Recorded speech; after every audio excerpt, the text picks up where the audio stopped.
Good morning, students. Welcome back to the session. In this video, I am going to explain about chapter 6, that is structure of atom. Earlier videos, I explained about the introduction of an atom and different types of spectrums: electromagnetic spectrum, visible spectrum, line spectrum, and Max Planck's theory. So these topics we have discussed. Now in this video, after long gap, again you have this physics class. Due to this reason, once again I will recall all the points from the starting of this lesson, then I will continue the topic. So here in this lesson, first we have discussed in the first page what is an atom and what are the subatomic particles of an atom. There are three types of subatomic particles and how these subatomic particles are arranged inside of an atom. For this, different theories proposed by the different scientists to arrange these particles inside of an atom. Okay. To know more about this structure of atom, we have to learn about the nature of light, colored flames, and their characteristics. So we have to learn more about the nature of light and colored flames. See, light travels in the form of waves. So this light also travels in the form of waves. Wave means it has two characteristics. What are that? Wavelength and frequency. What is wavelength? The distance between two peaks or two successive crusts or troughs. So for example, if you see this is red color, if you see this is one wave. So the distance between this peak to this peak is known as wavelength. Or if you take the distance between these two peaks also is known as wavelength. And frequency. What is frequency? Frequency means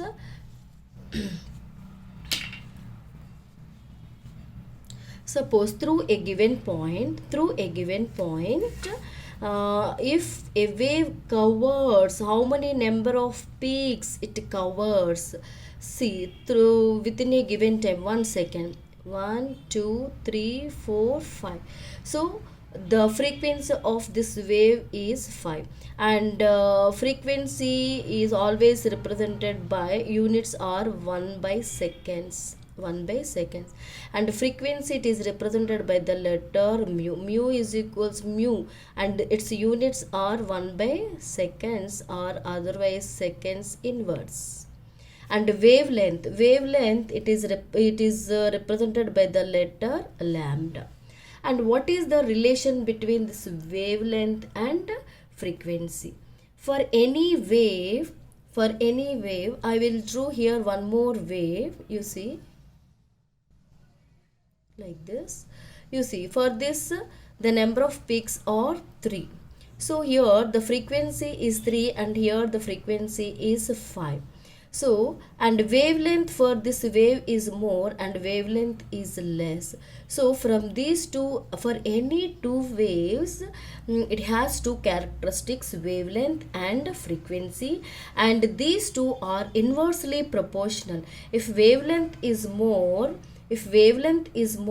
frequency is less. If wavelength is less, frequency is more. Now coming to at the present topic, you know all you know about rainbow. So in the rainbow we have 7 colors, Vibziar. We have 7 colors, and these colors have different intensities and they have different wavelengths and and they have different frequencies. So a group of wavelengths is known as spectrum. Here you see colors spreading continuously, and the intensity of each color varies from one point to the other. So why the color varies? Because the intensity is different, wavelength is different, frequency is different. Now coming to Coming to this electromagnetic wave. What is an electromagnetic wave? Means the sun, from the sun, the rays are coming in the form of electromagnetic waves. So it contains electric waves and magnetic waves. It contains electric and magnetic waves. How does this wave travels? First, there is a disturbance in an electric field, and this creates a change in the magnetic field. Once again, a vibrating electric charge creates a change in the electric field, and the changing electric field creates a changing magnetic field. This process continues, and these electric and magnetic waves traveled perpendicular to each other at an right angles in the direction of propagation of the wave. You see here, this is an electromagnetic wave. It contains electric wave and magnetic waves, and these two waves are perpendicular to each other. Here it is given, you see, this is the magnetic field and this is the electric field. This red color is electric field, and this one you take it as magnetic field, and these two are perpendicular to each other, and these two are traveling along in the direction of the wave. So such type of wave is known as electromagnetic wave, and this electromagnetic wave also having the two characteristics, wavelength and frequency. What is the relation between wavelength and frequency? Wavelength is represented by the letter lambda, and frequency it is represented by the letter mu, and these two are inversely proportional. So that's how to represent inversely proportional any one quantity. You must write it in the fraction form. So lambda is inversely proportional to 1 by mu. Means if wavelength increases, frequency decreases. If a frequency increases, that wavelength is decreases. You see here there are three examples are there. Here that frequency is 1, 2, 3, 4, 5, 6, 7, 8, 9, 10, 11. So here mu is equals to 11, and here mu is equals to 3. Mu means frequency is here less and here is more. Why it is more? Because the distance, wavelength is less. If wavelength is less, frequency is more. So here wavelength is more, so that's why frequency is less. So from this example, always wavelength and frequency are inversely proportional. When you remove this proportionality constant, you will take one constant that you have to take it as a C here in this topic. C means velocity of light. The velocity of light in vacuum is 3 into that velocity of light is 3 into 10 to the power of 8 meters per seconds. Means this is the velocity of light.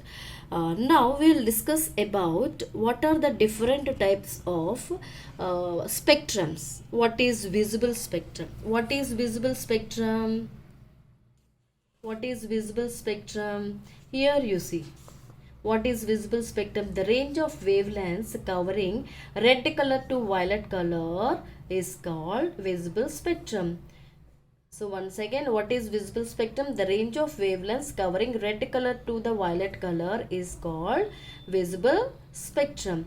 And what is an electromagnetic spectrum? Electromagnetic waves can have a wide variety of wavelengths. Electromagnetic spectrum can have a wide variety of wavelengths. So the entire range of wavelengths is known as electromagnetic spectrum. You see here this figure. And in this figure, this is first one. If you see, there are different types of frequencies are there. Here the lights are there. These are cosmic rays, gamma rays, X-rays, ultraviolet rays. This is the visible region. Visible means we can see this part only. We have from here to here this electromagnetic waves, but our human eye we can see only this short path only. and IR, infrared rays, microwaves, radar waves, radio waves, broadcast wave band. So this complete combination is known as electromagnetic wave, and these wavelengths, these corresponds different wavelengths. The entire range is known as electromagnetic spectrum. Now you see, this is the visible part, VIBGR. VIBGR left is ultraviolet rays and right is infrared rays. And coming to this part, this cosmic rays wavelength is very less. If the wavelength is very less, frequency is more. So cosmic rays frequency is more than after gamma rays, then after X-rays, and the broadcast band, these waves wavelength is more. Due to this reason, frequency is very less. Frequency is very less. Now coming to the topic, what happens when you heat an iron rod on flame? Generally, when you heat an iron rod, first it absorbs heat energy, then it turns into red color. Why first it turns into red color? Why does why does not it turns into green, yellow, orange like that? Because the red color has more wavelength, means a higher wavelength. Due to that, it has lower energy. Due to this reason, at the lowest temperature, it gives red color. After after giving this red color, when energy absorbed by that rod is more, then slowly it gives orange, yellow, blue, and then later blue means higher energy and of lower wavelength. And sometimes we can it gives white color also. It give white color also. So why, when you are heating this rod, why we cannot see all colors? Because why you can see only the red color? Because when you compare to the all colors, red color intensity is more. Due to that reason, you can see only the red color. And sometimes when all these colors are mixed, we can get white color only. Okay, next. What about the Max Planck's theory? About this I explained clearly in 20 minutes video. Just briefly I will explain here. Actually, if you take any body, for example black body, it absorbs heat or it emits heat. So absorption or emission of heat, it is not a continuous process. Earlier there was a thought that that energy is emitted by a body or absorbed by a body is a continuous process, but this Max Planck broke this continuous energy tradition of electromagnetic energy by assuming that the energy is always emitted in multiples of h mu. Means the energy emitted by any body, it is not a continuous process, it is a breaking process. Means it absorbs one packet, then after next packet, like that it absorbs. So that he used a word as what is this here, h mu. He used a word as h mu. The energy for a certain frequency E can be represented by the equation. So to find out, for example, to find out the energy of a wave, to find out energy of any wave, you have to use this equation. E for energy equals to h mu. H means Planck's constant, and mu is the, what is mu? Frequency. If you know the frequency and the Planck's constant, then you can find out the energy of a particular wave. So what is h value? 6.626 into 10 to the power of minus 34 joules second. And joules second. So just Max Planck's he broke the concept. Earlier there was a concept that energy is absorbed or emitted, it is a continuous energy, but he said it is not a continuous process. It is any body absorbs heat in terms of packets, and it is not a continuous process. Now we have to discuss about different colors and flames. First you take this cupric chloride and take in a watch glass, make a paste with the concentrated hydrochloric acid, and that paste you have to introduce in the platinum loop and into a non-luminous flame.